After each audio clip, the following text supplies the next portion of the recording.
guys, and welcome to this tutorial on how to go from this to this as a beginner on Procreate.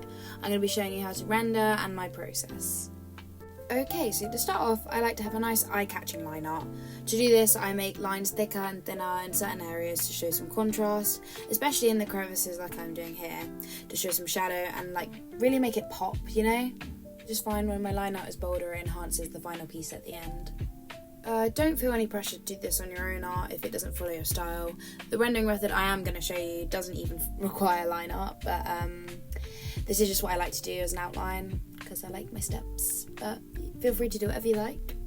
Okay, so now I've coloured in my image. You can do it however you like. I've done it on separate layers, and the process I'm going to show you can do on each individual layer, but to make it easier I'm just going to combine all the layers down and we're going to do the process on just one layer. But you can repeat it on each layer. It will just take a long time, so I'm going to do it the quick way to show you how easy it can be. I don't know what happened with my voice there, but let's ignore it. So now I'm going to create a new layer and clip it onto the coloured layer. I'm now going to go to multiply. I've got to find it. It is at the top.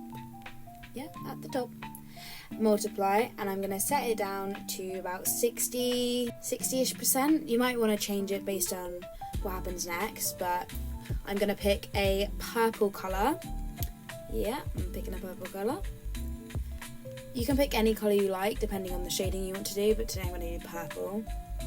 And we're going to make the size a bit bigger. I'm just going to show you what it looks like overlaid. So this is our shadow, but I don't personally like it that dark when I'm doing it, so putting the opacity down, and I'm showing you here, see, all over the body. So I'm going to quickly do a little shading and show you what it could look like. Here we are. So what I did was I just turned the filter down, the opacity on the brush, and just, you know, blended it out. I've got my blending brush here, and I also use the eraser tool.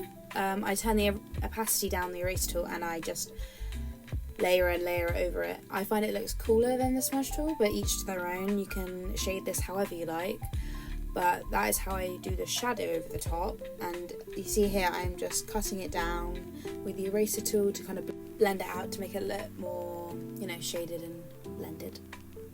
Here I am repeating the same technique on the skin and the hand. It's quite easy once you get the hang of it. It's just the multiply layer, lower the opacity, set your brush to whatever sign you like, and you just put it over and it shows a nice little contrast.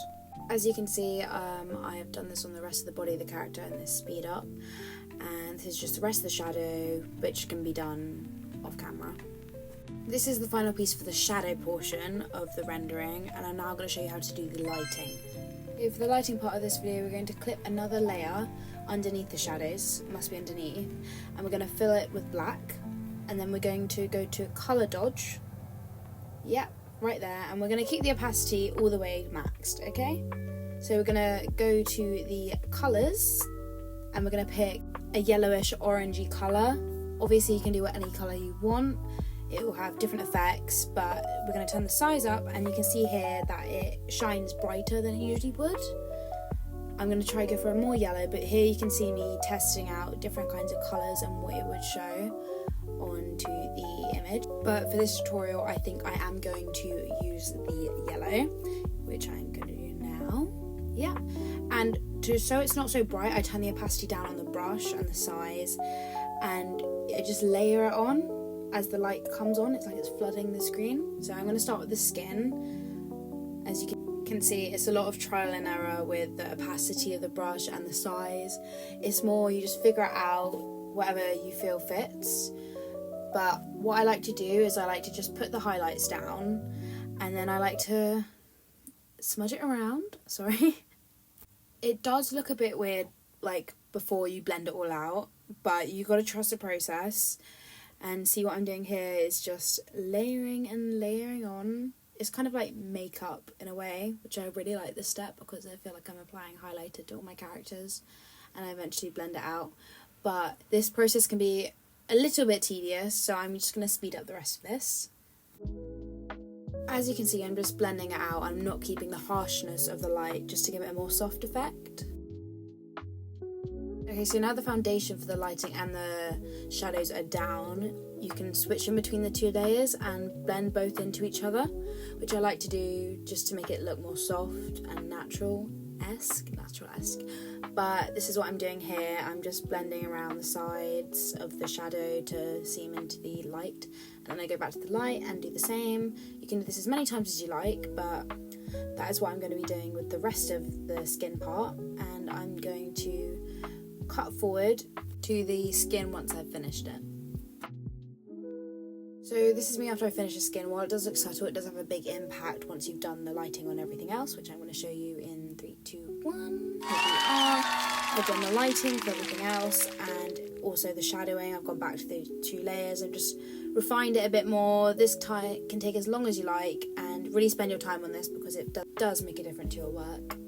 Now I'm just going to make some finishing touches. Based on your art style, it can change for everyone, but for me, I'm just going to go in further depth and make the eyes pop a bit more, because I found beneath all the shading and lighting they've kind of been dulled out. So I've just recoloured them a bit to lighten them up, make them stand out more, and to just enhance it a little bit more, I'm going to do the cartoon white dot, which usually reflects on the eye. Quite stereotypical, but this is me doing it now. I go over the line art, and this is its own separate layer. So I just do little dots like that, and you know what? I find it just makes their eyes look sparklier, gives them more life, but maybe that's just me. I think he looks much prettier like that, and much shinier. If you like, you can stop here, but I like to make my images a bit warmer. So to do that, I create another layer over the top.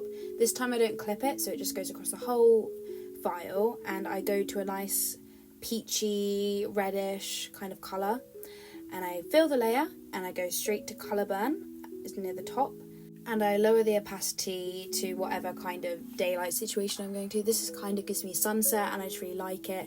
I find it makes the colours much more vibrant, but each to their own. This is just what I do to finalise everything and put it all in together.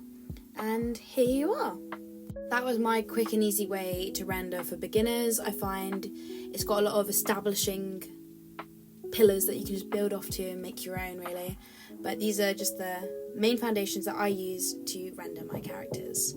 Thank you for watching, and please comment below if you want any other tutorials and any other kind of tips and tricks to do with Procreate. I would definitely like to know if this has helped anyone, so please comment below if it has. Thank you, see you later.